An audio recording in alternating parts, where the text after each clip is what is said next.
এক গ্রামে থাকত ছোট্ট এক ছেলে, নাম আরবিন। ওর বয়স মাত্র ৮, কিন্তু মাথাটা ছিল অনেক তীক্ষ্ণ। সে যেকোনো সমস্যা খুব সহজে বুঝে ফেলত। একদিন গ্রামের মেলায় ঘোষণা হলো যে কেউ ৩টি বাক্সের মধ্যে সোনার বাক্স খুঁজে পাবে তাকে পুরস্কার দেওয়া হবে। বাক্স ৩টি ছিল এভাবে সাজানো: ১ লাল বাক্স, সোনা এখানে নেই। ২ নীল বাক্স, সোনা এখানে আছে।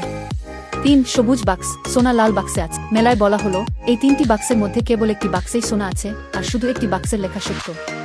আরবিন চুপচাপ বাক্স ৩টি পড়ল। তারপর সে বলল, আমি বুঝে ফেলেছি, সোনা আছে লাল বাক্সে। সবাই অবাক হয়ে গেল, কেউই বুঝতে পারল না ও এত দ্রুত বুঝল কিভাবে।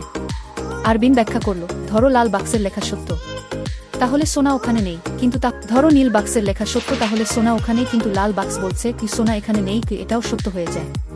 দুইটা বাক্স সত্য হয়, যা নিয়ম অনুযায়ী সম্ভব নয়।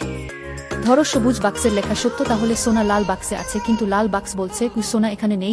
আর নীল বাক্সের লেখাও মিথ্যা, তাহলে শুধু সবুজ বাক্সের লেখাই সত্য, বাকিগুলো মিথ্যা। সঠিক। সুতরাং সোনা আছে লাল বাক্সে। সবাই হাততালি দিল আর আরবিন পেল একটা চকচকে ছোট্ট সোনার মেডেল।